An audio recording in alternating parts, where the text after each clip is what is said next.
নমস্কার বন্ধু, astrology 24x7 YouTube চ্যানেলে আপনাকে আরও একবার স্বাগত। আমি আপনাদের বন্ধু শ্যামল। বন্ধু সঙ্গে থাকুন, ভালো থাকুন। আমার তরফ থেকে প্রাণ ভরা ভালোবাসা আপনাদের সকলের জন্য রইল। শুরু করব কন্যা রাশির বন্ধুদের জন্য ডিসেম্বর 2024 কেমন যেতে পারে সে সম্পর্কে বিস্তারিত আলোচনা। গোচর নিয়ে একটু আলোচনা সেরে নিই। আপনার রাশি বা লগ্নভাবে তো কেতু বসে আছে সপ্তমেতে, রাহু বসে আছে অ্যাজ ইট ইজ, এবং বৃহস্পতিদেব বসে আছে আপনার নবমে। ষষ্ঠ ভাবেতে থাকছে আপনার শনিদেব অ্যাজ ইট ইজ বসে থাকছে। মঙ্গলদেব আপনার একাদশভাবে বসে আছে, কিন্তু রেট্রোগ্রেড হয়ে গেছে 7 তারিখ থেকে, বকরি আর কি। আর বুধ রবির অবস্থান তৃতীয় ভাবেতে থাকছে বটে, কিন্তু রবিদেব আপনার 15 তারিখের পরে আপনার চতুর্থ ভাবেতে গমন করে যাবে। শুক্রদেব 2 তারিখ থেকে আপনার পঞ্চম ভাবেতে গমন করে যাবে। এইরকম অবস্থাতে আপনাদের স্বাস্থ্যের ব্যাপারে যদি বলতে হয় তাহলে দেখুন, বৃহস্পতিদেব আপনার রাশি সাপেক্ষে কিন্তু নবম ভাবেতে গমন করছে, এবং ষষ্ঠ ভাবেতে শনিদেবের অবস্থান শক্তিশালী জায়গা তৈরি করেছে। আপনার স্বাস্থ্য ব্যাপারে সতর্ক, বেশ ভালো জায়গাটা তৈরি হয়ে আছে। স্বাস্থ্যের অতটা ক্ষতিগ্রস্ত হওয়ার কোনো সম্ভাবনা নেই। অষ্টম ভাবত আপনার অতটা ড্যামেজ করবে না। তো স্বভাবতই আপনার স্বাস্থ্য ভালো থাকবে, মন ভালো থাকবে, এবং এগিয়ে যান ভালো ফল পাওয়ার জন্য। এগোতে হবে আমাদের। আর্থিক জায়গাটা যদি ধরা হয়, দ্বিতীয় ভাবের অধিপতি গ্রহ আপনার শুক্রদেব, সে চতুর্থ ভাব থেকে পঞ্চম ভাবে যাবে, নবম ভাবেরও অধিপতি। আর আপনার বৃহস্পতি আপনার নবম ঘরেতে থাকছে, সেখান থেকে পঞ্চম ঘরকে, তৃতীয় ঘরকে, আপনার রাশি ভাবকে দৃষ্টি দিতে থাকছে। আর বৃহস্পতি হচ্ছে সপ্তম এবং চতুর্থ ভাবের অধিপতি গ্রহ। সেক্ষেত্রে বলবো অর্থ উপার্জন বৃদ্ধি হওয়ার সম্ভাবনা থাকছে। আর্থিকভাবে শুভ ফল পাবেন এই মাসটাতে। সৌভাগ্যের জায়গাটা থাকছে, ঈশ্বরের আশীর্বাদ লাভ হবে। কঠোর পরিশ্রম যারা করছেন তাদের ক্ষেত্রে, বিশেষ করে চাকরির জায়গাটা, দশমভাবে অধিপতি গ্রহ তৃতীয় ভাবেতে রবিদেবের সঙ্গে বসে থাকলেও, রবিদেব 15 তারিখের পরে আপনার হচ্ছে গিয়ে নবম ভাবেতে গমন করে যাবে। বৃহস্পতির দৃষ্টি আপনার এখানে পড়ছে, তো স্বভাবতই চাকরির জায়গাটা পদোন্নতি করে আপনাদের সৌভাগ্যবান হওয়ার সম্ভাবনা থাকবে, ভাগ্য উন্নতির যোগ থাকছে। যারা ব্যবসা বাণিজ্য করেন তাদের ক্ষেত্রে বলবো, দেখুন রাহু তো সেখানে বসে আছে। রাহু ওর অবস্থানটা হচ্ছে বৃহস্পতির ক্ষেত্রে, আর নবম ঘরেতে আপনার বৃহস্পতিদেব বসে আছে, চতুর্থ ঘরের অধিপতি গ্রহ। তো সেক্ষেত্রে আমি বলবো ব্যবসা বাণিজ্যের ক্ষেত্রে মুনাফা লাভ অনেকটাই সহজ হবে এই মাসটাতে, খারাপ হবে না। মঙ্গলদেবও রেট্রোগ্রেড হয়ে যাচ্ছে। তো স্বভাবতই অংশীদারি ব্যবসা বাণিজ্য যারা করছেন তারা অনেকটা ভালো করবেন। ব্যবসার ক্ষেত্রে কৌশল অবলম্বন করতে হবে, প্রতিযোগিতায় এগিয়ে থাকার জন্য নিজেকে সচেষ্ট হতে হবে, ভালো ফল পাবেন। নতুন কোনো যোগাযোগ, নতুন কোনো ডেট সাইন, এগুলো আপনাকে সৌভাগ্য এনে দেবে। ভ্রমণের ক্ষেত্রে কিছুটা ভালো ফল দিয়ে যাচ্ছে এই মাসটাতে। ব্যবসায়িক ভ্রমণ হতে পারে, পারিবারিক ভ্রমণও হতে পারে। পরিবার সম্পর্কে বলতে গেলে চতুর্থ ভাবেতে শুক্রদেবের তো ইনিশিয়াল অবস্থায় থাকবে, কিন্তু 2 তারিখের পর থেকে আপনার মকর রাশিতে গমন করে যায়। আর চতুর্থ ভাবে অধিপতি নবম ভাবে বসে আছে বৃহস্পতি দেব, সেখানে বসে আছে। তো পজিটিভিটি অনেকটা থাকছে।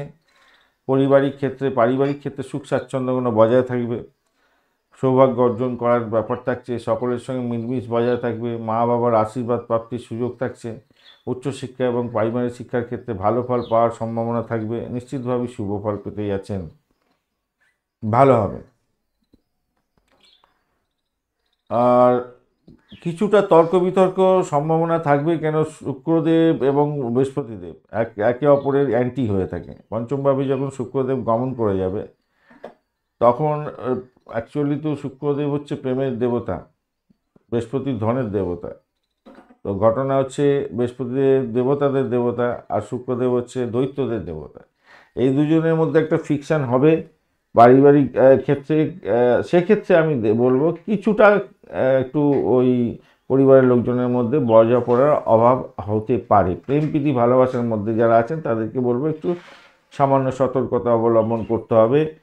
সন্তান যাদের আছে তাদের লেখাপড়ার জন্য একটু দেখভাল করতে হবে, তাদের লেখাপড়াটা ঠিকঠাক করছে কিনা এসবগুলো দেখভাল করতে হবে। আর আপনি যদি লেখাপড়া করেন ভাই, প্রাইমারি সেকশনে লেখাপড়া যারা করছেন তাদেরকে বলবো একটু বেশি সময় দিয়ে পড়াশোনা করার জন্য, এটা মাথায় রাখবেন, ভালো হবে। তবেই বেশি করে সময় দিতে হবে। আর ঘটনাচক্রে দেখুন,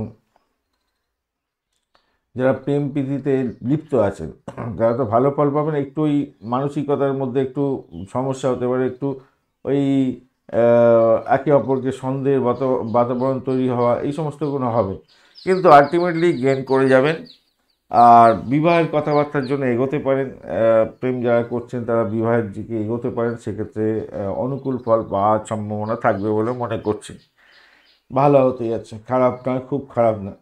বৃহস্পতিদেব আপনাকে তুলে দেবে, অনেকটাই সাফল্য দেওয়ার জন্য রেডি হয়ে থাকবে। এবারে কাজের জায়গায় আসি, কর্মের ক্ষেত্রে দেখুন আপনার ষষ্ঠভাবে শনিদেব বসে আছে। শনিদেব অ্যাকচুয়ালি কর্ম দেয়। ষষ্ঠ ঘরেতে শনিদেবের উপস্থিতি আপনার উচ্চ স্তরে সাফল্য এবং নতুন কর্মজীবনের সম্ভাবনাকে এগিয়ে নিয়ে যায়। তো সেক্ষেত্রে আমি বলবো ভালো ফল পেতে যাচ্ছেন। আর দশমভাবের অধিপতি গ্রহ এবং আপনার রাশিভাবের অধিপতি গ্রহ আপনার তৃতীয়ভাবে থাকবে। নতুন কোনো চাকরির যোগাযোগ হওয়ার সম্ভাবনা প্রবল থেকে প্রবলতর ভালো ফল পাওয়ার সম্ভাবনা থাকছে এ মাসেতে। নতুন কর্মপ্রাপ্তির সুযোগ থাকবে এই মাসেতে, ভালো হবে। ব্যবসায়ের দিক থেকে বলবো দেখুন, ব্যবসার দিক থেকে আমি বলবো পরিষেবামূলক কাজকর্ম করছেন তো ভালো হবে, এবং অন্যান্য ব্যবসা বাণিজ্যের ক্ষেত্রে ইতিবাচক জায়গা তৈরি হতে যাচ্ছে। সপ্তমের অধিপতি নবমে বসা মানে ভালোর দিকে চলে যাওয়া অনেকটাই। তবে রাহু সেখানে বসে আছে, আপস অ্যান্ড ডাউনস দেবে। তবে যারা ইলেকট্রোমিডিয়ার সঙ্গে যুক্ত আছেন তাদের ব্যবসা বাণিজ্য কিন্তু অনেক বেশি উদ্ভাবনী ক্ষমতা বাড়বে এবং ব্যবসা বাণিজ্য তুখর আকার ধারণ করবে। আইটি সেক্টরে ব্যবসা বাণিজ্য তো অত্যন্ত ভালো হতে, প্রচুর মুনাফা অর্জনের একটা সুযোগ থাকছে। প্রতিযোগিতা তো থাকবেই, কিন্তু ভালো হতে আছে। আর অংশীদারি ব্যবসা বাণিজ্য হলে ভালো ফল পাবেন বলে আশা করছি। ভালো ফল পেতে যাচ্ছেন, খারাপ না। দাম্পত্যের ক্ষেত্রটা খারাপ নয়, মোটের উপর ঠিকঠাক থাকছে বলে মনে করছি এই মাসটাতে। তো এই পর্যন্ত রইল। লাইক শেয়ার কমেন্ট করার জন্য অনুরোধ রইল। রাশিফল, দৈনিক রাশিফল এবং পঞ্চাঙ্গের ভিডিও আপনারা অবশ্যই দেখবেন, দেখে এই মাসিক রাশিফলটা দেখবেন। আর সর্বাধিকভাবে দেখার দরকার আছে আপনার যে ন্যাটাল ছক, সেইখানেতে যে দশাগুলো চলছে সেই দশাগুলো কি বলছে, দশাগুলো যে পজিটিভ ভাইব্রেশন দিচ্ছে সেইগুলোর সঙ্গে যখনই এই গোচরের ফলগুলো অ্যাক্টিভেট হবে তখনই সেই ফলগুলো পাওয়ার সম্ভাবনা থাকে, আদারওয়াইজ থাকে না। সেটাকে মাথায় রেখে আপনারা এই ভিডিওটার যে সমস্ত ইনফরমেশনগুলো শেয়ার করা হলো সেগুলোকে কাজে লাগাবার চেষ্টা করবেন। ধন্যবাদ বন্ধু ভিডিওটি দেখার জন্য। ভিডিওটি লাইক শেয়ার করার জন্য, কমেন্ট করার জন্য আপনাদের অনুরোধ রইল। কমেন্টে লিখুন ওং নমঃ শিবায়, হর হর মহাদেব। পজিটিভ ঊর্জা তৈরি করার জন্য চেষ্টা করুন, নিশ্চিতভাবেই শুভ ফল পাবেন। বন্ধু সঙ্গে থাকুন, ভালো থাকুন।